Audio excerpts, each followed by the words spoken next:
Hi guys, welcome to my channel. So my name is Natalie Nicole Villamel, and today I'm going to show you what is processing user input. So this tutorial is perfect for a student, whether you are complete or beginner or have some experiences. So karon nato na siyang sugdan, so let's get started.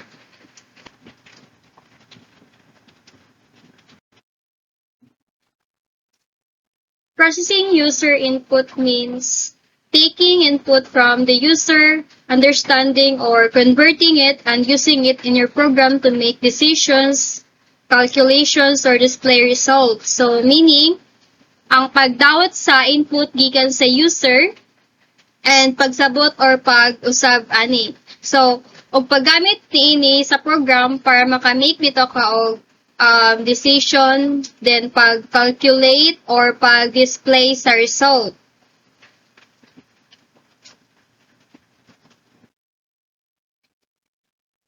Steps in processing user input. So first, we have receiving the input. So ask the user to enter something, example, a name, age, or a number. Read what they type. So, first is pagdawat sa input. So, pautan ang user nga mo-enter siya, example, a name. Then, basaha dayon ilahang gisulat. So, inana receiving the input. Kaduha is converting the input. So, input usually comes as a string. You might need to convert it into another type like n for a numbers or float for a decimal. So, kasagaran, ang input is a string. So, kung kinahanglan nimo siya usbon ngadto sa lain-lain nga mga data type sama sa n para sa mga number or float para sa decimal nga number. I-convert bitaw nimo siya like kinana bitaw. Katulo is validating the input. So check if the input is correct or acceptable. So pag-validate na niya sa input. So imo gid siyang i-check or susihon kung sakto ba o nadawat ang gisulod nga data. Sa ikaapat is using the input. So diri is ipakita nimo ang usa ka message gamit ang nakuhang input. Like inana.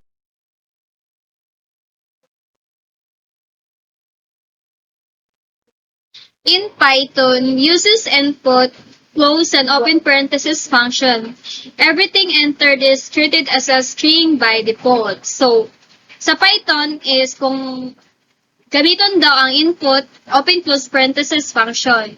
So, ang tanan nga gisulod sa user kay gitreat siya as a string nga text sa default.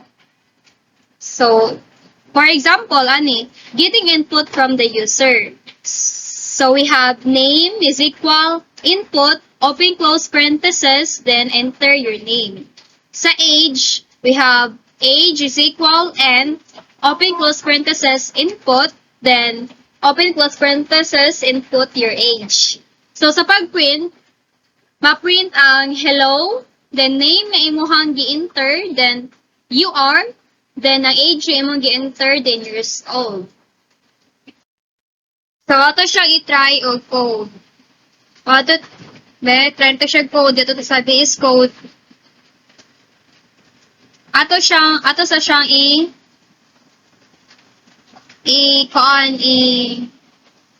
i-copy. Copy na to. Then, ato to sa VS Code. Yes. Meron. I-try na siya code, guys.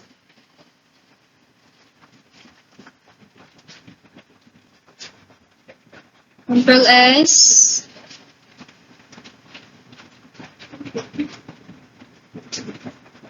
So, run siya, guys. So, mag-enter taog name. Natalie. Enter. Then, mag-enter po tag age. 18. So, as you can see, akong giingon po ganina, ma-print ang hello, then imuhang name, Natalie, then you are, then imong age, 18, then years old. Ilan na siya, guys? So, sa Python, guys, is gamiton nimo ang input, open close parenthesis function aron bitaw makuha ang data gikan sa user. So, ang in Python bisulon sa pa ng imuhang gisulod nga text, una na basahon is string. Mao kung ang numero imuhang gi-type, ang imuhang kinahanglan is dapat nimo usbon. I-convert nimo siya into integer. Then kung float, i-convert mo siya float, decimal. Like inana guys ba?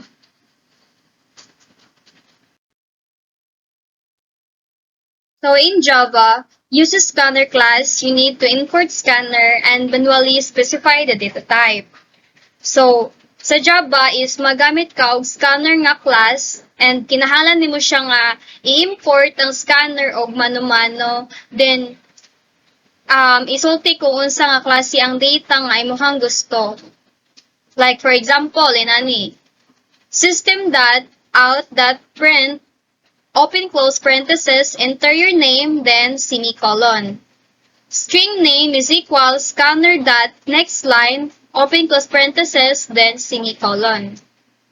System.out.print, open close parenthesis, enter your age, then semicolon. Ang semicolon is nag-represent siya sa end of statement. Then, end age is equal scanner.next end, open close parenthesis, semicolon. Then, sa pag-print, guys, inaniyon na siya ang way sa pag-print.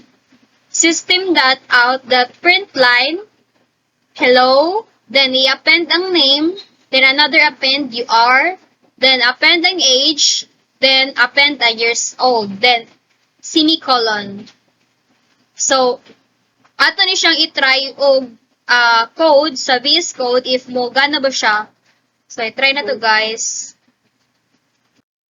So, mato ta sa VS Code. Ato sa aning i-copy din. Ato ta sa VS Code.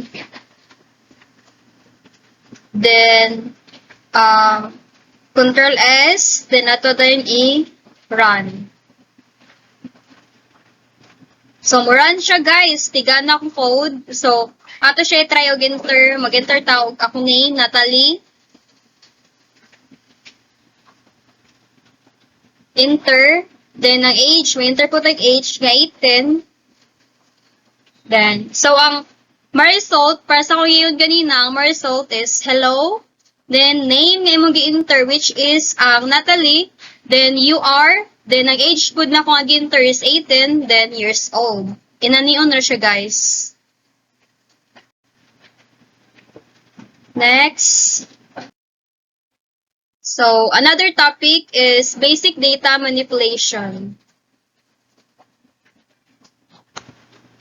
I thought, guys, sa Java is kinahanglan ka mag-import og scanner class nga imuhang gigamit, then ang next line is gamiton nimo pag string, then ang next end is para pud sa integer. So unlike sa Python, guys, is sa Python is kaano siya, automatic ra siya ingon og data type.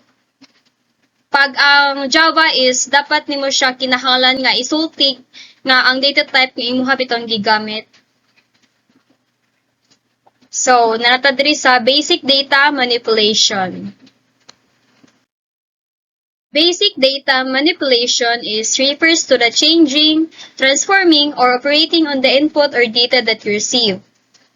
Basic data manipulation refers to the simple actions you perform on data. These actions help you change or use the data in a way that makes sense for your program.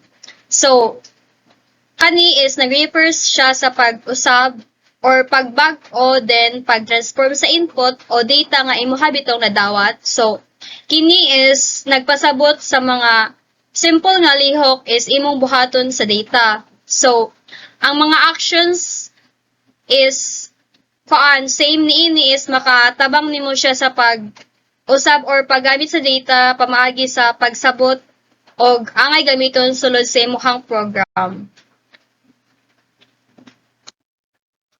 So, example of basic data manipulation.